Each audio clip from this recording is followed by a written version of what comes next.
Assalamualaikum warahmatullahi wabarakatuh. Jumpa lagi dengan saya Tama dalam Ada Apa Gerangan Season 2. Bagaimana kabar kalian? Semoga selalu diberikan kesehatan dan juga rezeki yang cukup.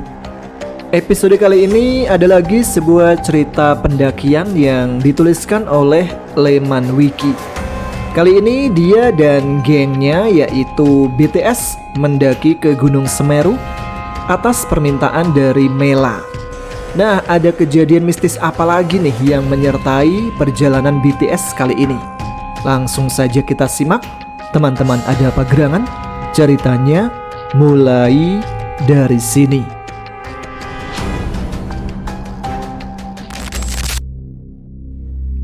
Hari itu, hari di mana Mela mengucapkan sebuah janji. Memang ini bukan akhir dari segalanya, tapi gue ingin mengakhiri era pendakian gue di puncak Mahameru.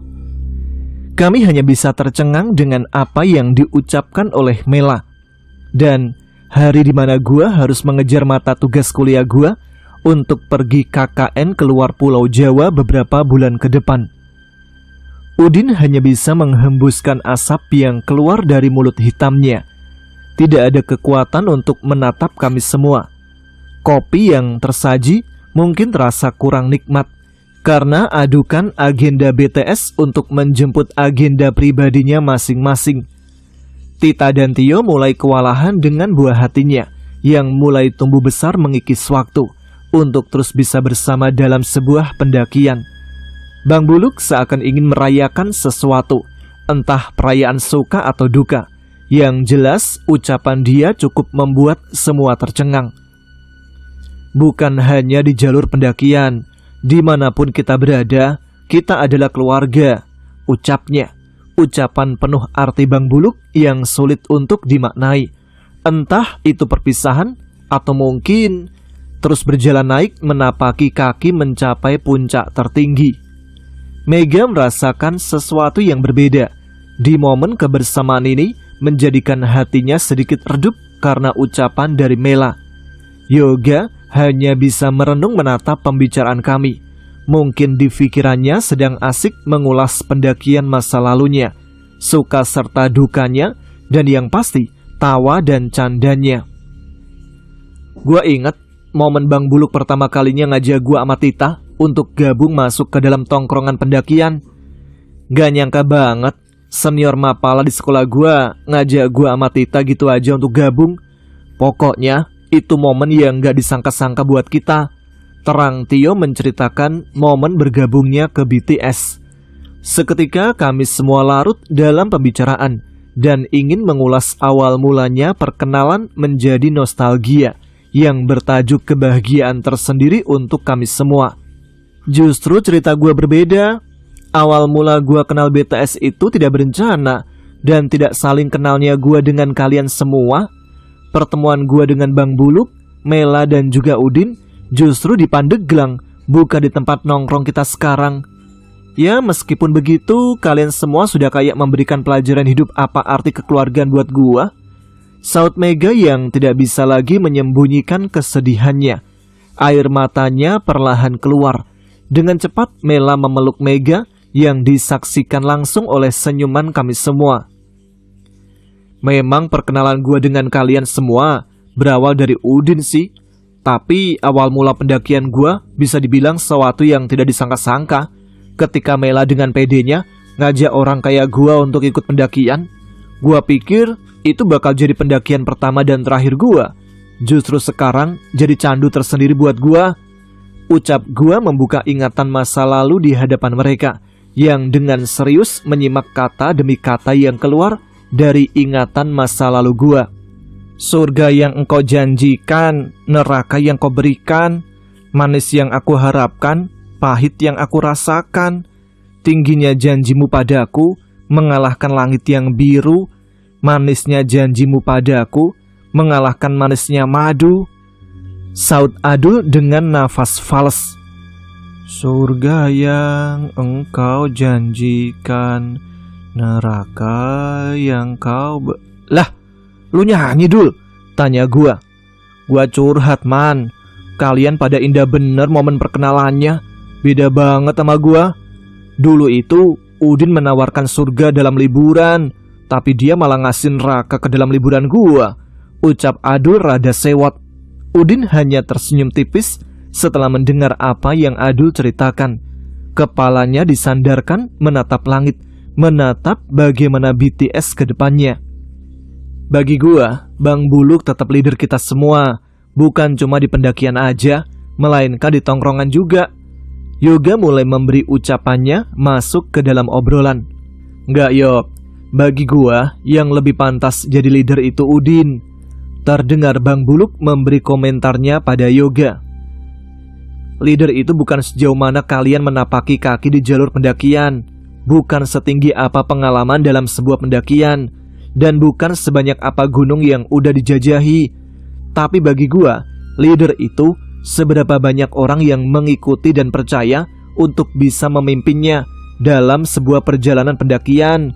Terang Udin yang masih setia menatap langit dengan hembusan rokok yang keluar seirama dengan pendapat pribadinya.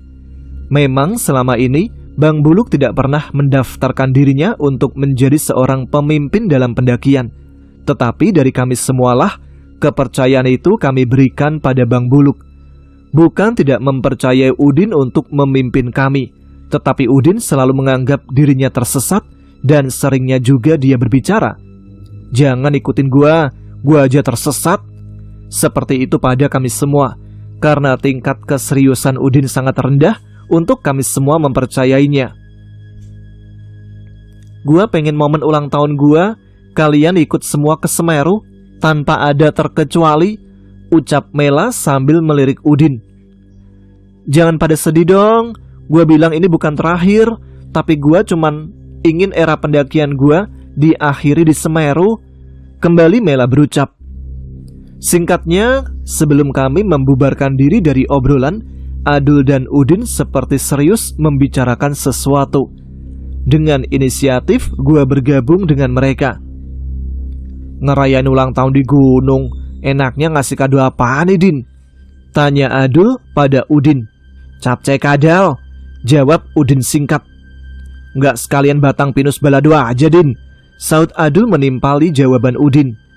Tapi lebih romantis lagi, kita suruh ibu kos megang spanduk dengan tulisan Happy Birthday Mela, saut gua dengan jawaban tawa dari mereka. Hayo, suka mulai dah horornya, jawab Udin menutup pembicaraan. Sementara itu, maksud lu apa, Mel? Ingin menutup pendakian BTS di Semeru? Mungkin pertanyaan gua cukup mewakili pertanyaan tim juga. Bukan menutup BTS, man, tapi buat gua sendiri. Gak selamanya juga gua bergelut dengan hobi gua tersebut.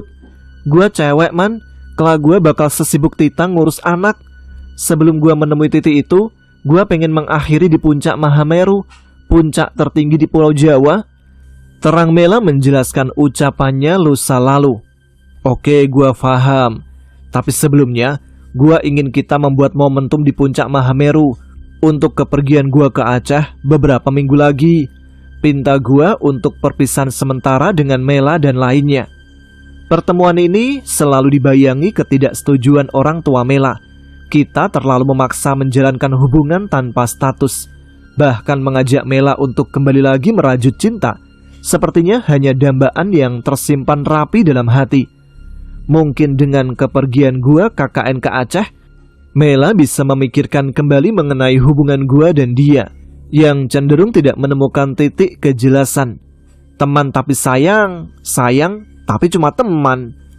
Senyum indah yang terukir dari wajahnya cukup menjadikan semua itu jawaban untuk pendakian di hari tambah usianya. Di lain cerita, persiapan yang dilakukan Adul terbilang apa adanya. Hanya sedikit penambahan cuan untuk biaya perjalanannya ke Semeru. Udin terlihat asik berbincang penuh tawa dengan RT Sabeni. Tidak terlihat antusias dari dirinya untuk mengikuti pendakian ke Semeru. Tetapi Mela ingin semua ikut andil dalam pendakian ini. Karakter Udin yang sulit ditebak serta Mela yang seperti menutupi sesuatu darinya membuat gua gak sadar jika seruputan kopi ini mengandung lalat di dalam cangkirnya. Hingga waktu pemberangkatan tiba, hampir seluruh tim BTS dalam zona kebersamaan, terkecuali Udin yang belum mengabarkan akan ikut atau tidaknya. Abdul Baihaqi yang kebetulan satu lingkungan dengan Udin bahkan tidak bisa memastikan apakah Udin benar-benar ikut atau membatalkan pemberangkatannya. Dengan menyewa mobil untuk mengantarkan kami ke stasiun Tiga Raksa, sang sopir masih terlihat santai dengan jamuan kopi yang tim berikan. Tetapi tidak dengan perasaan kami yang mulai gaduh karena jadwal pemberangkatan kereta menuju Malang hampir mendekati waktunya. Terlihat Tio yang mulai kesal menunggu kedatangan Udin. HP Mela bergetar. Dengan cepat Mela mengangkat telepon dari Udin. "Pada lama amat sih. Dari tadi gua nungguin elu di stasiun Tiga Raksa ini," ucap Udin dari panggilan telepon yang sengaja Mela loudspeaker. "Bukan Udin namanya, kalau nggak ngerjain kita semua," sambung Bang Buluk yang mulai bergegas masuk ke dalam mobil yang kita sewa menuju stasiun Tiga Raksa. Seketika senyum Mela keluar setelah mengetahui pendakian kali ini diikuti rombongan yang komplit. Singkatnya kami sampai di stasiun Tiga Raksa dengan memakan waktu perjalanan hampir 30 menit lamanya. "Halo everybody, pada ngapain aja sih? Kok lama bener?" Pertanyaan ejekan yang keluar dari Udin seakan memberikan semangat tersendiri untuk kami semua. "Gak jelas banget, gak ngabarin ikut atau enggaknya, malah udah duluan nongkrong di stasiun," ujar Mela membalas pertanyaan Udin yang dilontarkan. "Elu sengaja bikin problem buat pendakian ini ya, Din?" ucap Tio yang seperti menyinggung Udin. Seketika Udin terdiam memandang serius Tio. Kami berharap Udin tidak terbawa perasaan dengan ucapan Tio barusan. Dengan durasi waktu hampir 10 menit, akhirnya kereta menuju stasiun Senen pun tiba. Suara klakson kereta terdengar jelas menandakan kedatangannya untuk mengantar kami transit ke stasiun Senen terlebih dahulu. Setibanya kami di stasiun Senen, kembali kami harus menunggu kedatangan kereta menuju Malang, Jawa Timur. Hampir habis sebatang rokok di tangan, tibalah transportasi yang kami nanti-nanti. Tawa canda menghiasi perjalanan kami menuju stasiun Malang. Setelah cukup makan waktu yang lumayan panjang menuju stasiun Malang, perjalanan harus kami lakukan kembali menuju Pasar Tumpang dan disambung kembali menuju base camp Ranupani. Semoga bisa sampai puncak." Dengan refleks kata tersebut keluar dari mulut gua. Kita semua jangan menyia-nyiakan kesempatan ini.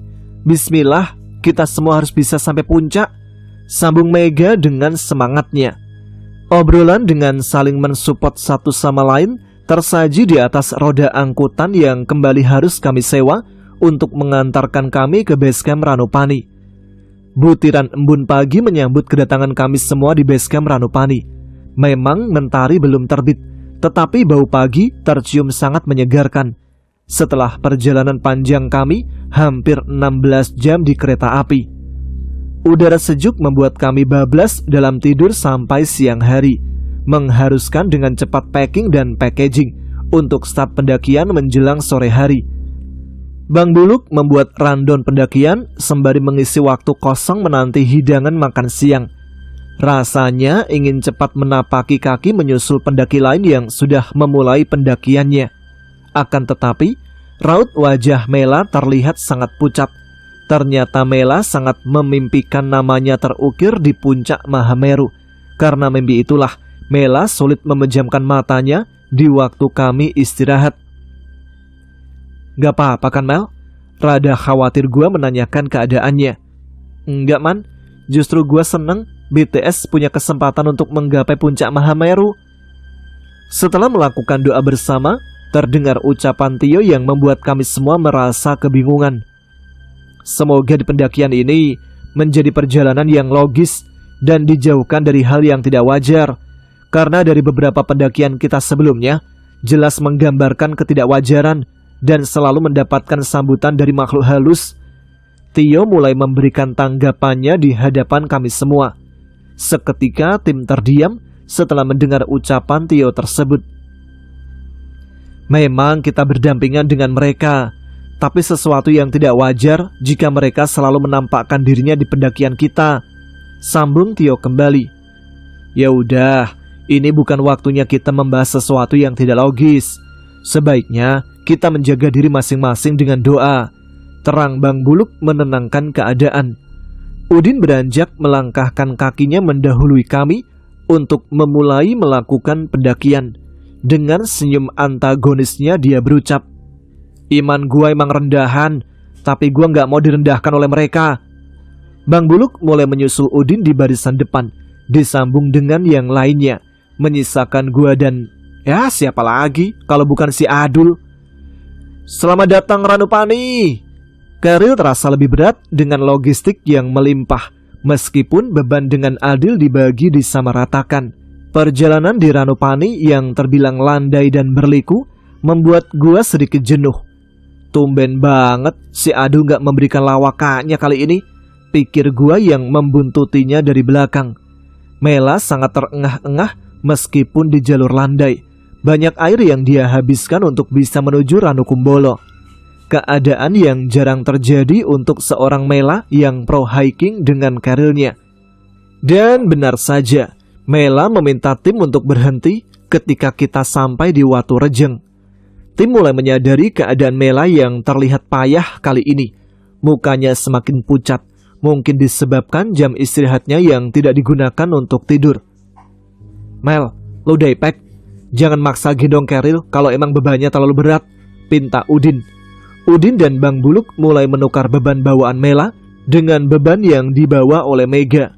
Tak lupa mereka berdua mulai mengurangi beban Keril Mega untuk menambahkan pada Keril kami para lelaki. "Apa jangan-jangan gue kurang tidur ya, Din?" sambung Mela. "Kurang bansos dari pemerintah," jawab Udin, kembali mengajak kami untuk melanjutkan perjalanan menuju Ranukumbolo. Rasa lelah yang Mela alami membuat langkah kakinya tidak berpijak dengan sempurna. Kondisi tanah yang tidak rata berhasil membuat kakinya terkilir di jalur menuju Ranukumbolo. Keringat membasahi kening Mela yang mulai menahan rasa sakit. Sebagian memeriksa kondisi Mela yang mulai bisa berdiri kembali untuk melanjutkan perjalanan. Perjalanan mulai dilanjutkan kembali. Di tengah kami menikmati pendakian, ucapan Tio kembali terdengar, tidak mengenakan untuk sebagian orang di rombongan ini. "Pasti ada aja problem. Kalau nggak sesuatu yang nyeremin, pasti masalah fisik yang bikin keterlambatan sampai puncak," ucap Tio yang menghentikan langkah Udin di barisan depan. Dengan cepat Udin berbalik arah menghampiri Tio, tetapi langkah Udin dipotong Mela dengan muka seriusnya. "Pikiran orang tidak selalu sejajar dewasa. Mungkin Tio kurang mood di pendakian kali ini. Gua mohon ke lu, jangan ikutan labil ya," terdengar Mela menasihati Udin di barisan depan. Memang gua yang mendengar ucapan Tio ikut merasakan apa yang Udin rasakan. "Pada kaku amat sih, kayak kerupuk lontong," ujar Adul. "Jangan sampai gua keluarin kata-kata mutiara nih buat kalian," sambung kembali Adul Baihaki. Udin mulai berjalan pergi meninggalkan kami, seperti tidak memperdulikan apa yang Tio ucap barusan. Tita mencoba menenangkan Tio, suaminya, untuk lebih menjaga etika berbicara dan tetap tenang selama berada di pendakian. Mela terlihat semakin terpingkal-pingkal. Sesekali Mega turut membantu Mela untuk berjalan. Untuk sekian kalinya, Bang Buluk memperhatikan rombongan, sekedar memeriksa kondisi Mela yang harus dipertanyakan kesanggupannya untuk lanjut atau tidak. Tekad Mela masih kuat untuk tidak menyerah terlalu dini. Keadaan Mela yang kurang fit memberikan efek nyeri yang lain pada tubuhnya. Kali ini, area punggung Mela merasakan sakit di bagian dalam. Jika lengannya digerakkan, maka akan memberikan rasa sakit dengan sesak pada pernafasannya. Tio mulai tidak sabar untuk segera sampai di Ranukumbolo dan membuka tenda di sana. Tetapi tim tidak bisa memaksakan perjalanan jika terjadi sesuatu pada Mela. Demi menghindari konflik waktu yang kami ributkan, akhirnya Bang Buluk membagi tim menjadi dua rombongan. Dengan rombongan pertama dipimpin langsung oleh Bang Buluk dan rombongan kedua dikawal langsung oleh Udin. Rombongan pertama mulai dipilih dengan diawali Tio Yoga dan Bang Buluk sendiri. Dan rombongan kedua, gua, Adul, Mela, Mega, dan Udin pastinya. Target rombongan pertama harus sampai ke Ranukumbolo lebih dahulu untuk mencari lahan buka tenda bermalam di sana. Disusul rombongan kedua yang masih menunggu kesiapan Mela untuk melanjutkan pendakian. Intinya, Udin dan Bang Buluk sepakat target kedua rombongan saat ini adalah Ranukumbolo. Lanjut atau tidaknya kami tergantung kondisi Mela. Setidaknya kami bisa bermalam di Ranukumbolo, terang Bang Buluk yang disetujui langsung oleh Udin. Waktu mulai menghadirkan gelapnya. Mega masih fokus memberikan perawatan untuk Mela agar bisa melanjutkan pendakian. Cahaya senter dari rombongan Bang Buluk mulai meredup dibatasi jarak. Udin masih sibuk menikmati kopi. Dia mulai menawarkan kenikmatan dalam setiap tegukannya ke gua. Oke para jamaah yang saya hormati, bagaimana kondisi kalian sekarang? Masih mau lanjut atau mau beralih liburan ke Bali nih? Ujar Udin yang mulai membuka obrolan setelah beberapa saat hening menunggu pergantian waktu. Dari sini gua merasakan perbedaan kepemimpinan antara Udin dan Bang Buluk. Udin terasa lebih santai dan tidak berambisi untuk mencapai puncak. Berbeda dengan Bang Buluk yang terlalu fokus dan serius, sehingga kami enggan memberikan pendapat jika terjadi sesuatu. Meski begitu, kedua orang tersebut sangat gua hargai kepemimpinannya di jalur pendakian. Malam pun datang. Beberapa rombongan pendaki lain dengan santun melewati kami. Masih kuat, Mel? Gua bantu buat jalan ya? Masih kok. Ya udah, ayo lanjut lagi. Jawab Mela meminta melanjutkan perjalanan.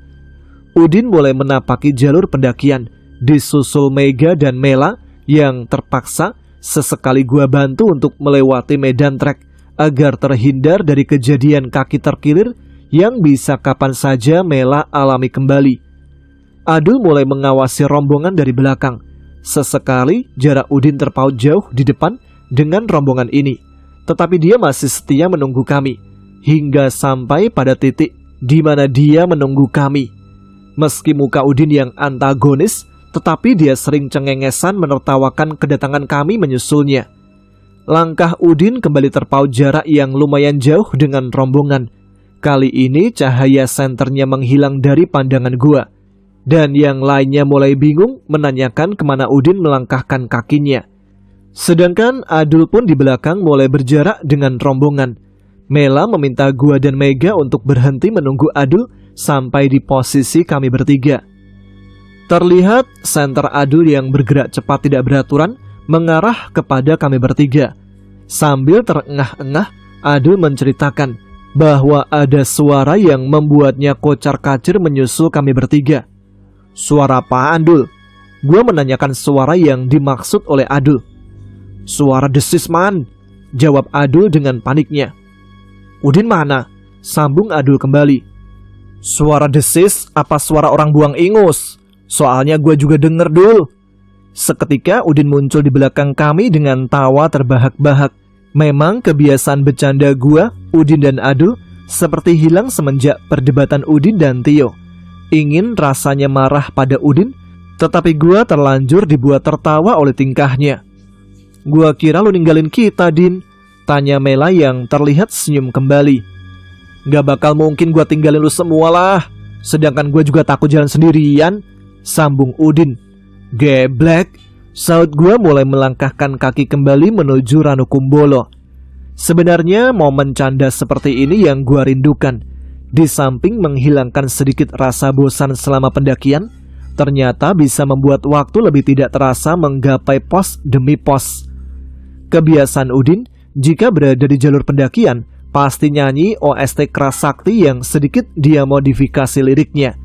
Ujarnya, itu hanya sekedar menghilangkan rasa bosan selama berada di dalam pendakian. Udin mulai memainkan nada suaranya di depan rombongan. Kayak gini nih. Seekor Adul terkurung terpenjara dalam bakul di Gunung Sahari tempat hukuman para duda, bertindak sesuka hati kasbon kesana kesini, tambahkan masalah di muka RT Sabeni. Walau halangan bulanan mingguan tetap menjadi masalah dan tetapi menjadi beban pikiran. Stop. Lu kira si Adul personel cari ibal, Din? Ada halangan mingguan bulanan segala, udah kayak heta aja. Ucap gue yang menanyakan keanehan nyanyian Udin. Kagak sekalian aja gue dijadiin personel kasidahan modern, man. Sambung Adul mempermasalahkan pertanyaan gue. Udah, jangan pada ribut aja. Kayaknya kita udah sampai Ranukumbolo deh, ujar Mela memberitahukan sesuatu kepada kami bertiga. Bentangan danau dihiasi gemerlap cahaya tenda pendaki menjadikan pemandangan yang sangat menakjubkan bagi kami. Dengan segera Udin beranjak pergi untuk mencari keberadaan Bang Buluk dan yang lain. Di sisi lain, Mela mulai meregangkan kedua kakinya yang perlahan mulai terbiasa dengan rasa sakit. Hampir 1 jam kami menunggu Udin yang tidak kunjung kembali. Setelah kembalinya dia malah membawa kabar buruk jika rombongan Bang Buluk tidak ada di Ranukumbolo. Kami berasumsi jika Bang Buluk dan yang lainnya melanjutkan perjalanan menuju Kalimati, dan bisa saja mereka membuka tenda di sana untuk bermalam. Tanpa kami sadari, ternyata Mela sudah terlihat sangat payah. Tidak mungkin kami mengejar rombongan Bang Buluk, yang sedangkan keadaan Mela sudah tidak sanggup untuk memaksakan pendakian. Gua rasa BTS udah gak harmonis lagi deh. Mega mulai beranggapan. Kita udah kayak kurap, menyebar di mana-mana, sambung Adul yang mulai tersulut emosi. Situasi lelah ditambah adanya salah satu dari kami yang kurang fit membuat mental buyar dan pikiran sedikit negatif. Kondisi Mela diperburuk dengan adanya angin membawa rintik hujan yang lumayan lebat. Segera kami membuka tenda dengan memilih menghadap bukit di area Ranukumbolo. Demam mulai menyerang Mela. Terlihat Mega menyelimuti Mela di dalam tenda. Mega meminta gua membuka keril miliknya dan mencari obat-obatan peredam demam. Di tengah situasi Mela yang mulai menggigil, gua terus mencari obat-obatan di dalam keril yang Mega bawa. Hampir seluruh bawaan dibongkar, akan tetapi obat-obatan yang Mega maksud tak kunjung gua temukan. Apa jangan-jangan kebawa sama rombongan Bang Buluk ya? Soalnya tadi beban bawaan gua dioplos sama Bang Buluk dan Eludin, ujar Mega mengingat kembali bawaannya. Situasi semakin memburuk dikala obat pereda demam tidak berada di salah satu keril yang kami bawa. Tanpa basa-basi, Udin keluar tenda untuk meminta obat-obatan ke pendaki lain di luar sana. Tanpa memakai jas hujan dan hanya bermodalkan kemeja flanel, Udin meninggalkan kami semua. Lu mau kemana, Din? Tanya gua. Kalau kita diem terus kayak gini, kondisi Mela bakal makin parah, jawab Udin mulai melangkahkan kakinya. Gua ikutin, sambung Adul. Mela menatap kepergian Udin sembari menggigil, membuat gua ingin ikut mereka berdua untuk mencari obat tersebut ke pendaki lain. Gua memaksa untuk ikut Adul dan Udin, akan tetapi Udin melarangnya, lantaran Mega dan Mela akan membutuhkan sosok lelaki jika terjadi sesuatu yang tidak diinginkan. Abdul Baihaqi dan Udin mulai berpisah arah di tengah lebatnya hujan. Mereka berdua mulai mendatangi dari tenda pendaki satu ke tenda pendaki lainnya. Justru hanya tawaran madu yang sering mereka berdua dapat, sedangkan yang kami butuhkan yaitu obat-obatan. Dengan terpaksa, Adul dan Udin kembali ke tenda tanpa membawa obat yang kami harapkan. Gak, lu yakin gak kalau lu beneran bawa obat demam? Tanya Udin memastikan. Beneran bawa, Din. Itu kan tugas gua bawa obat-obatan untuk kita melakukan pendakian, sambung Mega menjawab dengan yakin. Udin terdiam, seperti memikirkan sesuatu. Tatapannya tertuju mengarah kepada kami semua. Mela terlihat mulai pucat, membuat kami bingung harus melakukan apa. Dul, pas lu nyari obat ke pendaki lain, beneran lu gak ketemu sama si Buluk? Tanya Udin serius.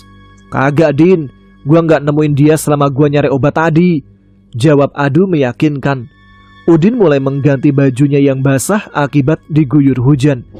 Tatapannya mengarah keluar tenda seperti ada sesuatu yang dia rencanakan. Adul mulai menanam pasak tenda yang hampir digoyangkan oleh angin di tengah guyuran hujan. Udin masih terdiam tanpa adanya kata yang dia utarakan. Sesekali Mela terbangun untuk meminta teh manis hangat. Udin mulai membuka tindakan, tetapi Mela tidak menyetujui tindakan yang Udin maksud. Gak ada cara lagi, kecuali gua ngambil obat itu ke rombongan si Buluk, terang Udin. Jangan, gua gak setuju kalau lu nyusul mereka cuma karena obat. Mela menjawab dengan ketidaksetujuan. Ini bukan karena obat.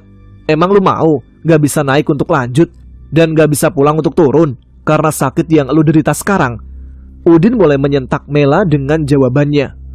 Gua gak mau kedua kalinya ditinggal sama leader gua, Din. Gua udah ditinggal sama Bang Buluk. Sekarang lu mau ninggalin gua nyusul mereka? Sambung kembali Mela dengan tangisannya. Seketika Udin terdiam setelah mendengar keputusan Mela. Keadaan seperti ini membuat bingung kami semua. Di sisi lain, Udin benar jika tidak ada cara lain selain mengambil obat demam tersebut. Tetapi di sisi lain, Mela juga benar.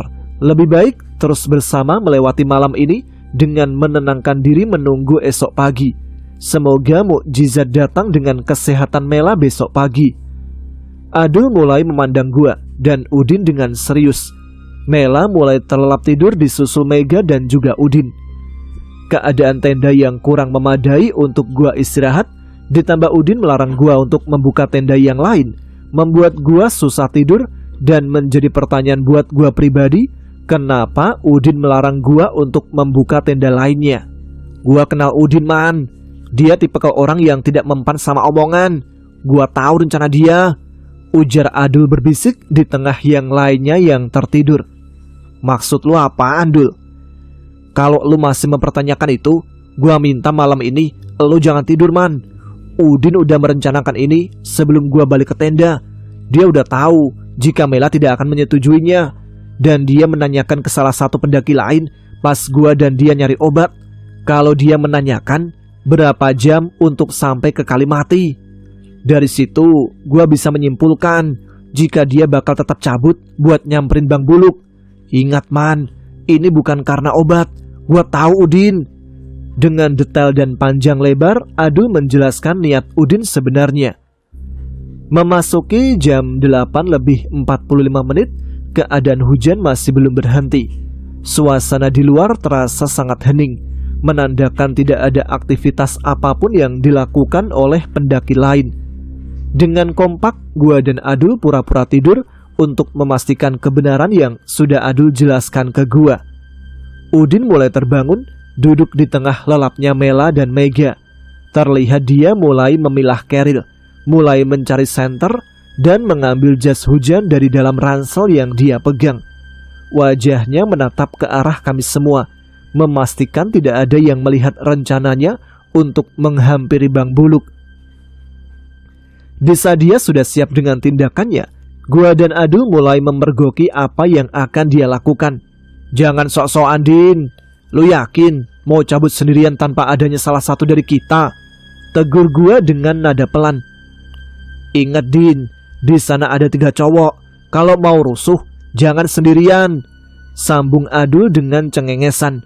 Udin hanya bisa terdiam setelah tindakannya gua dan Adul ketahui. Sebelumnya, gua dan Adul sudah merencanakan hal yang sama di belakang rencana Udin. Gua akan ikut dia menyusul Bang Buluk, dan Adul bersedia menjaga Mela dan Mega di Ranukumbolo. Udin tidak bisa menyangkal rencana gua dan Adul. Akhirnya, dia bersedia ngajak gua untuk mencari keberadaan rombongan Bang Buluk. Jagain Mela sama Mega. Kalau ada apa-apa, segera ngambil tindakan yang tepat, Dul. Kali ini, gua percayain semuanya ke lu, ucap Udin dengan nada pelannya. Iya, Din. Hati-hati lu berdua ya. Kalau ada ibu kos, terobos aja. Sambung Adul melepas kepergian gua dan Udin. Gua dan Udin mulai memakai jas hujan di tengah dinginnya malam yang mencekam, berharap bisa menyusul rombongan Bang Buluk tanpa ada halangan apapun. Cuma kita berdua doang, Din, yang nekat lanjutin pendakian di tengah malam dengan guyuran hujan kayak gini. Kayak yang baru naik gunung malam-malam aja lu, man. Sambung Udin. Baru beberapa menit melangkahkan kaki, situasi mulai terasa menyeramkan. Ditambah cuaca dingin yang mulai masuk menyerang langkah kami berdua menuju Kalimati. Perjalanan tetap kami berdua lanjutkan, sedikit melewati jalur yang menanjak seperti ada yang mengikuti kami dari belakang.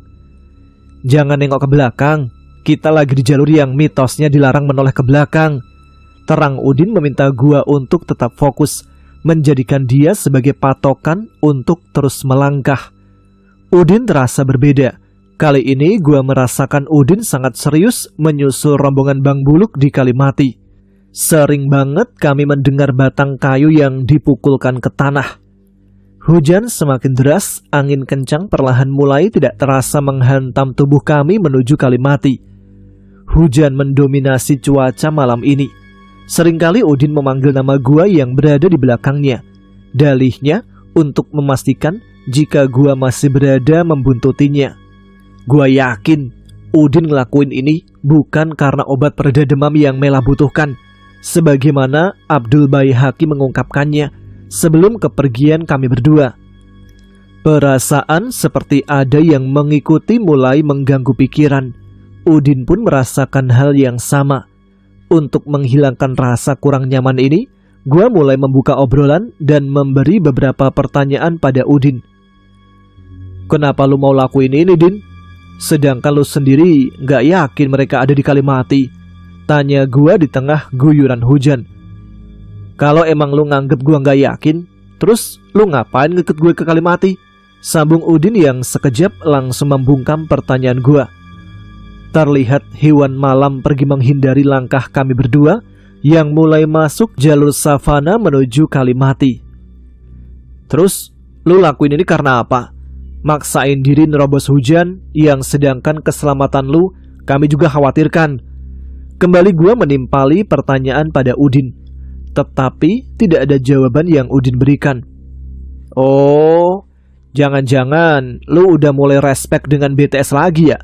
Sambung pertanyaan gua kembali. Hah, Balaraja Trek Surrender, ucap Udin seakan menyimpan kebencian tersendiri darinya. Gua lebih peduli ke Mela daripada BTS, sambung kembali Udin dengan ucapannya. Seketika tatapan Udin menghadap ke langit, membentangkan kedua tangannya menembus hujan, merelakan tubuhnya dihantam ribuan butir hujan. Dinginnya malam seakan membekukan kedua kaki kami. Jalur yang basah terasa berat untuk langkah kami berdua. Hujan tak henti-hentinya terus mengguyur kami berdua. Keadaan itu membuat kami semakin menggigil. Terlihat beberapa tenda pendaki lain yang terpasang di oro-oro Ombo. Sepertinya guyuran hujan membuat mereka harus membuka tenda darurat di sini. Udin mengajak gua untuk sementara istirahat di sana, sekedar untuk menghangatkan tubuh sebelum melanjutkan kembali ke Kalimati. Sambutan kekhawatiran terlihat jelas dari dalam tenda si pendaki yang kami tuju tersebut. Suguhan teh hangat menyapa kami di dalam tenda si pendaki asal Madiun. Tawaran beberapa makanan pengganjal perut mereka berikan dengan simpati. Rasa kantuk mulai gua rasakan. Udin masih terlihat berbincang dengan mereka. Kepala terasa sangat berat dan terasa pundak terlalu pegal untuk gua rasakan. Beruntungnya jas hujan tidak membasahi pakaian yang gua kenakan. Jari tangan dan kaki terlihat sangat keriput. Pendaki asal Madiun tersebut meminta kami berdua untuk sejenak istirahat menunggu hujan reda. Namun, dia tidak mampu menahan tekad kami berdua untuk terus lanjut sampai di Kalimati. Bagaikan sebuah dongeng sebelum tidur, obrolan Udin bersama pendaki asal Madiun membuat gua memejamkan mata, terlelap karena tujuan Udin yang sampai sekarang gua pun tidak mengetahuinya. Terlelap karena terpecahnya tim menjadi dua rombongan. Terlelap karena keegoisan. Terlelap karena harus berjuang bersama menggapai puncak Mahameru. Terlelap demi kesembuhan Mela. Dan terlelap demi kebahagiaan hari lahirnya Mela. Kedua mata yang terpejam dengan refleks terbuka untuk meminta maaf ke Udin karena gua udah lengah larut dalam tidur. Tetapi Udin tidak ada di tengah gua dan pendaki asal Madiun tersebut. Pendaki asal Madiun itu memberikan pesan yang Udin titipkan ke gua. Udin meminta gua untuk menunggunya di sini dan tidak menyusulnya pergi ke Kalimati. Bang, Kenapa lu gak larang dia pergi tanpa gua sih? Tanya gua ke salah satu pendaki asal Madiun. Sebut saja namanya Bang Gofur. Dia itu leader sampean kan? Berarti dia juga leader saya, Mas. Terang Bang Gofur. Jadi pemimpin dalam pendakian itu berat, Mas. Di samping harus tanggung jawab atas keselamatan rombongannya, dia juga harus bertindak cepat untuk rombongan sampean yang sedang sakit. Sambung kembali Bang Gofur menasihati. Bang Gofur, pendaki asal Madiun, terus mencoba menenangkan gua, merelakan dirinya menunda jam tidurnya, dan menunggu Udin kembali datang menjemput gua di sini.